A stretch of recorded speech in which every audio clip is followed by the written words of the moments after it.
She drank the water, then blacked out.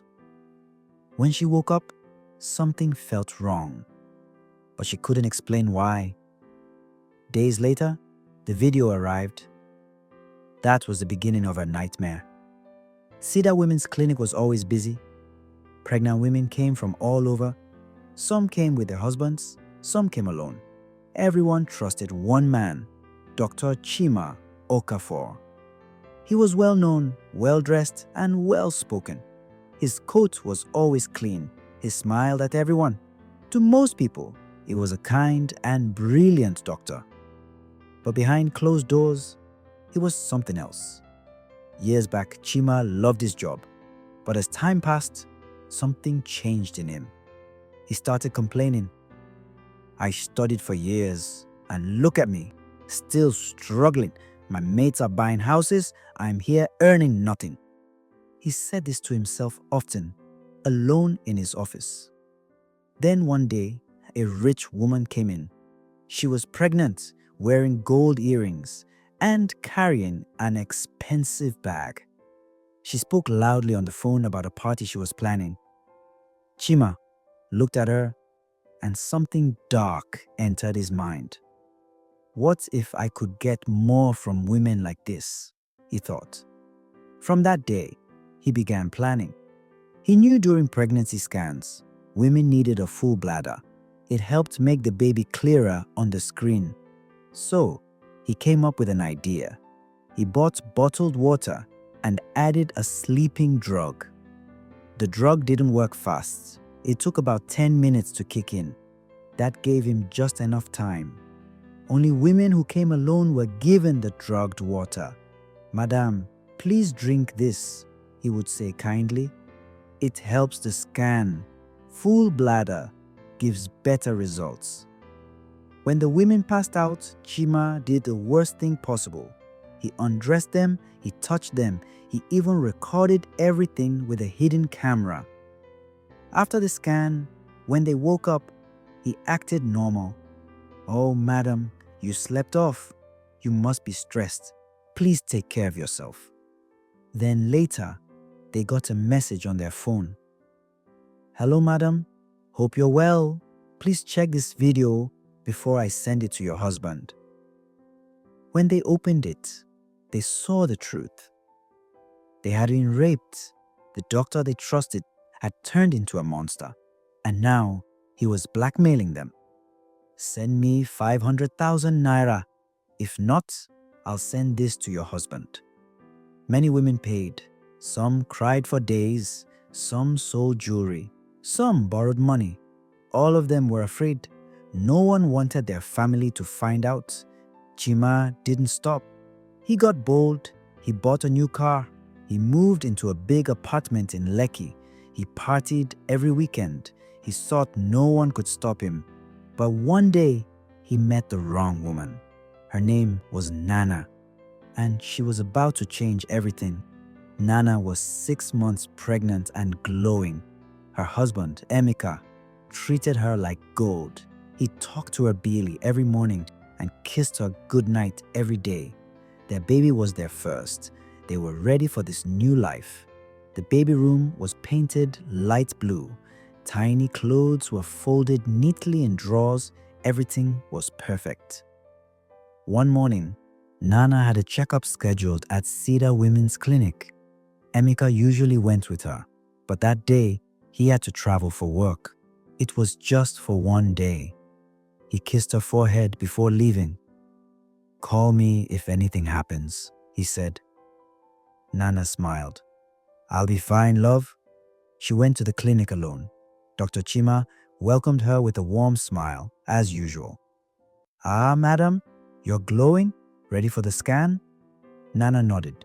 She liked him. Everyone did. "Did you drink enough water today?" he asked. "Not really," Nana said. "No problem. Drink this bottle. It will help the scan. Full bladder gives better image." He handed her a cold bottle of water. She thanked him and drank it all. Minutes later, as she lay on the scan bed, her vision started to blur. Her head felt heavy. Her body felt weak. Then everything went dark. When she woke up, she was still lying on the bed. Her clothes were back on. Dr. Chima was standing next to her. "Madam, you fainted," he said calmly. "You must be overworking. Stress is not good for you or the baby." Nana blinked. Her mouth was dry. Her heart was racing. I don't remember sleeping off," she mumbled. "It happens," he replied quickly. "Here's your scan. Baby's fine." He handed her the printed ultrasound image. It showed a tiny baby, curled up and healthy. Nana stared at it, her heart softening.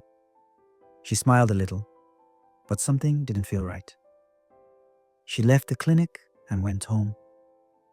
She told herself it was nothing, maybe just pregnancy stress like the doctor said. But deep inside, she felt off. That night, she couldn't sleep. She kept thinking about how she blacked out so suddenly. It didn't feel normal. She hadn't been tired or dizzy that morning. The next day, a message came in. Unknown number. The message read, "Hello Nana, I hope you're doing well. You may want to check the video I just sent you before your husband sees it." Nana's hand shook as she opened the video. What she saw made her scream. It was her, unconscious, on the scan bed. And Dr. Chima doing the unthinkable. She dropped her phone. Her chest felt like it would explode. Her knees gave out and she sank to the floor, crying. Another message followed. "Send me 500,000 naira or I'll send this to your husband." Her head spun. She couldn't breathe. She couldn't think. She just cried. That night, she didn't eat. She didn't talk to anyone. When Emeka called to check on her, she forced a smile over the phone. "I'm fine, baby. Just tired." But she was not fine. She was dying inside. More messages came, each one worse than the last. "Send the money now. Don't test me. I'll ruin you." She sent the money. Then he asked for more. She borrowed some, sold one of her necklaces, lied to Emeka about needing new baby items. Each time she sent the money, she told herself it would be the last. But it never was. Nana sat on the bed and stared at the wall. It had been a week since she got that video, since she sent the money, since her whole life turned upside down. She hadn't told Emeka. She couldn't. How could she? He loved her so much. He trusted her. He called her his queen every day. If he saw that video, if he thought she let it happen, she couldn't bear it. So she stayed quiet. Each day she smiled when she had to. She cooked, she cleaned, she laughed when Emeka made a joke. But inside, she felt dead. Emeka noticed. One morning, he came into the kitchen and held her hand. "Nana, what's going on? You've been acting strange." Nana forced a smile. "It's nothing. Just pregnancy stress." He didn't believe her. "You don't eat like before. You don't talk like before. You don't even look at me the same way." Nana looked down. She didn't know what to say. If she opened her mouth, she might cry. That night, she waited for him to sleep before she checked her phone. Another message was waiting. "You're taking too long to respond. I want 300,000 more by tomorrow. Don't test me." Her hands trembled. Her throat tightened. She felt sick. The next day, she went to her room and opened a box where she kept some jewelry, her wedding earrings, a gold bracelet Emeka gave her on her birthday. She took them all out and put them in a small purse. Later that afternoon, she went out. She didn't tell anyone where she was going. She went to a man who bought gold. He gave her money. It wasn't enough, but it was something. She sent it. Then she came back home, empty, lost, tired. That evening, there was a knock at the door. It was her older sister, Mercy. "Nana," Mercy said, shocked. "You've lost weight. What's going on?" Nana tried to smile. Nothing, just stress. Don't lie to me. I know you. Something is wrong. Nana looked away, blinking back tears. Mercy stepped forward and held her hand. Nana, please, talk to me. What's happening to you? Nana shook her head, but her lips started to quiver. Then the tears came. She broke down. Sister, I'm tired. I'm scared. Mercy pulled her into a hug. Scared of what? Talk to me. Nana took a deep breath. Her voice shook. It was Dr. Chima. Mercy's eyes widened. What about him? Nana whispered. He gave me water. I drank it. I blacked out. Mercy stayed quiet, listening. When I woke up, I didn't remember much. But then he sent me a video. He did something to me. Mercy gasped. Jesus Christ. Nana continued, crying harder now. He recorded it. He said, if I don't send him money, he'll send it to Emeka. Mercy was shaking with anger. You mean that man drugged you, raped you, and he's using the video to blackmail you? Nana nodded, sobbing. Mercy hugged her tight. My God. And you've been dealing with this alone? I didn't know what to do, Nana cried. I was scared Emeka would leave me, that he wouldn't look at me the same again. Mercy held her face. Nana, listen to me. This is not your fault. That man is evil, and we will not let him get away with it. Nana shook her head slowly. But how? He said he's done it to others. No one has stopped him. Mercy's face hardened. Then we'll be the ones to stop him. For the first time in days, Nana felt a small light inside her. She wasn't alone anymore. The living room was quiet. Nana sat beside Mercy, wiping her tears. Mercy held her hand tightly, her jaw clenched in anger. We need to do something, Mercy said. You can't keep sending him money forever. One day, he'll ask for more, and it will never end. Nana nodded slowly. But what can we do? If Emeka finds out? Before she could finish that sentence, they heard the front door creak open. Nana froze. They turned their heads. Standing at the doorway was Emeka. He had just returned from work. He was holding a brown paper bag with food and a small teddy bear inside it. His face was still, his eyes wide. He had heard everything. Nana jumped to her feet. Emeka. He didn't say a word. He turned around and walked straight up the stairs. Nana ran after him. Please, Emeka, wait! She caught up to him just as he entered the bedroom. He slammed the door, but she pushed it open and followed him inside. He was pacing the room, his fists clenched. Emeka, please listen to me. I was gonna tell you. I couldn't. Emeka suddenly punched the wall.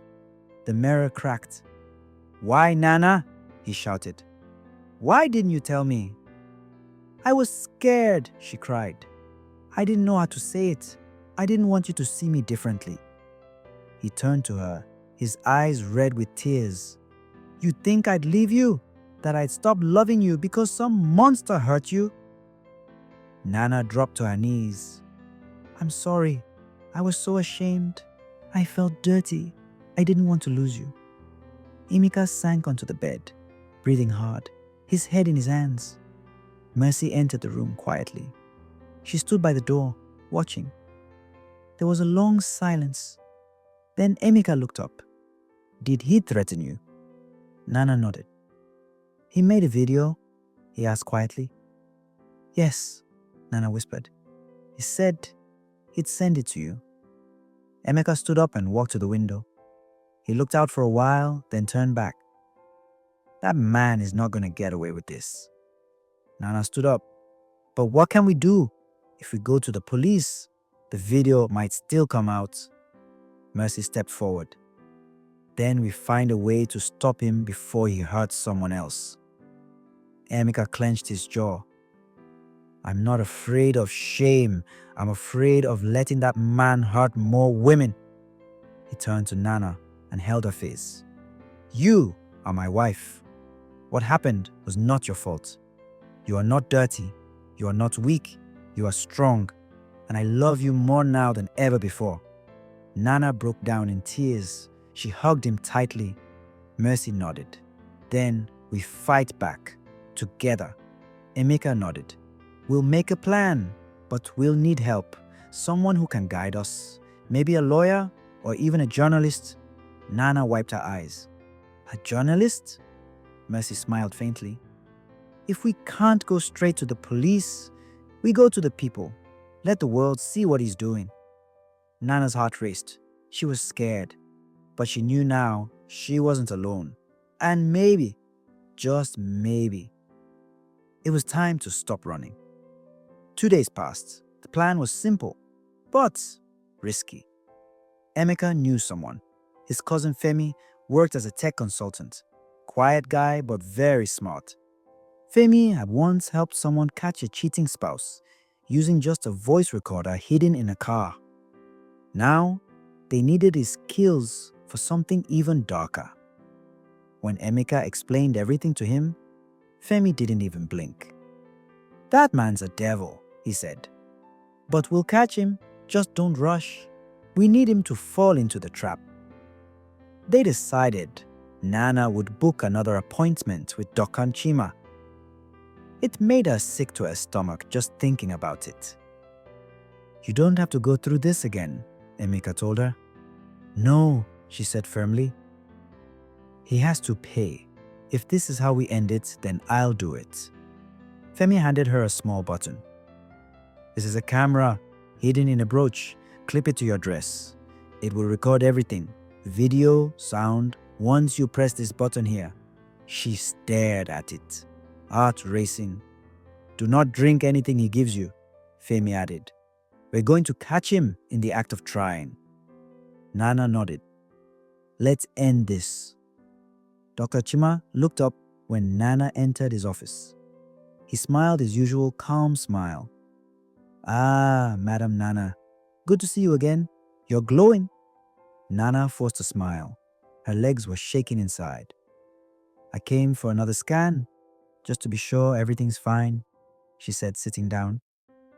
Of course, he replied. "Let me prepare." He brought out a bottle of water. Same brand, same trick. "Please drink this. It helps make the scan clearer." Nana reached for it with steady hands. Then she paused.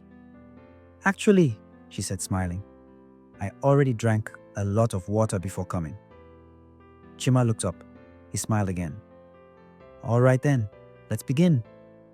He took her to the scan room. The room was quiet, lights dimmed. Nana pressed the button on her brooch. "Lie down, madam," Chima said. She did. As he began pretending to prepare for the scan, he leaned in close, whispering, "You know the rules. One wrong move, your husband sees the video." Nana stayed calm. "What do you want?" she asked softly. Chima smirked. "Same as before. The money. Maybe more this time." Then he did something unexpected. He pulled out his phone. "I feel like sending him a teaser just to remind you who's in charge." He scrolled to the video. That's when the door burst open. Emeka stormed in, followed by Femi and 2 policemen. Chima jumped back, stunned. "What is this? Who are these people?" Nana stood up slowly. "You recorded everything," she said, pointing to her brooch. The officers moved in quickly. "You're under arrest, Dr. Chima Okafor," one officer said. "For drugging and assaulting patients. You have the right to remain silent." "Wait!" Chima shouted. "This is a setup. She wanted it." Nana stepped forward. "I was pregnant and unconscious. You filmed me and used it to blackmail me." One of the officers picked up the drugged bottle of water and placed it into an evidence bag. Chima was handcuffed, still shouting, "You'll regret this. I have powerful friends. This is all a lie." Femi looked him dead in the eye. "Not this time." As the officers dragged him out, Nana sat down, shaking. Emeka rushed to her, holding her close. "It's over," he said gently. "He's done." But deep down, they all knew. The fight wasn't truly over yet, because now the truth had to come out, and the world would need to hear it. News of Dr. Chima's arrest spread fast. By evening, it was all over social media. Famous women's doctor arrested for assault and blackmail. The story had photos, videos, even screenshots of the camera footage. Some people couldn't believe it. Others weren't surprised, but many were angry, and many were quiet, too quiet. The next day, a woman showed up at the station. She wore dark sunglasses and a scarf over her head. "I'm here to report Dr. Chima," she said softly. Then another woman came, and another, and another. By the end of the week, 11 women had come forward. Some were married, some were single. All of them had the same story. He had drugged them, violated them, filmed them, then made them pay to stay quiet. They had been living in fear for months, even years. But Nana's courage gave them strength. Nana didn't hide anymore. She stood before the police, before the press. "Yes, I was one of his victims," she said in a calm voice. "I was pregnant. I trusted him. He betrayed that trust in the worst way possible. But I will not be silent." When Emeka stood beside her, holding her hand, people began to listen. The story was no longer just about one man. It became a warning, a call for change. In his cell, Chima refused to speak. He stared at the wall all day, his smile long gone. He still believed someone would come to save him. But no one came. His house was raided. His laptop was seized. They found more videos, hidden folders, names of women he had targeted. It was worse than anyone imagined. Back at home, Nana was healing. Every day was still hard. Some nights, she still woke up shaking. But she wasn't alone anymore. Her sister Mercy came every morning. Emeka never left her side. Sometimes they just sat quietly. No words, just peace. One day, she stood by the baby's room door. Emeka walked over and wrapped his arms around her. "You're strong, Na," he said. She leaned on his chest. "I'm just trying." "You're not just trying. You're surviving. And that baby in your belly, they'll be born into a home full of truth, not secrets." Nana smiled through tears. Then she whispered, "We did the right thing." "Yes," Emeka said. "And because of you, many women are finally free." She placed her hand on her stomach. A tiny kick met her palm. It felt like hope, like life saying, "Keep going." 6 months later, the courtroom was packed. Journalists, lawyers, and women's rights groups filled the seats. The 11 women sat quietly on one side, shoulders straight, faces calm. Nana sat in the front row, with Emeka beside her, holding her hand. Dr. Chima entered in handcuffs. His white coat was gone. His clean-shaven face was now rough and tired. He no longer looked powerful. He looked finished. The judge entered. Everyone stood. For 3 hours, the court listened testimonies, evidence, videos. One by one, the women stood and told their stories. Some cried, some shook, some stared straight at him with no fear. When it was Nana's turn, the room went silent. "I was carrying life inside me," she said. "I went to that clinic trusting I'd be cared for, but instead, I was drugged and violated. He tried to destroy my marriage, my mind, my dignity. But he failed because I found strength, and today I stand tall." The judge looked at Chima. "You used your position to hurt those who trusted you most. You showed no remorse. You caused deep pain, and you will answer for every life you damaged." Then came the sentence. 25 years in prison without parole. Gasps filled the courtroom. Some clapped, some cried. Chima's face froze. He didn't say a word. He just stared at the floor as the officers dragged him away. It was done. Outside the court, the women hugged each other. Some exchanged numbers. Some just smiled in silence. They had walked through hell and come out alive. Nana leaned on Emeka. She was tired, but her heart was light. "I'm proud of you," he whispered. She nodded. "I'm proud of us." 3 weeks later, Nana gave birth to a baby girl. They named her Zara, which means light. She had tiny hands, soft eyes, and a strong cry. As Emeka held her in his arms, he kissed her forehead gently. "This child will never live in fear," he said. "She'll grow up knowing that her mother was brave, that her voice saved others." Nana smiled, watching them. The pain hadn't disappeared, but it no longer ruled her life.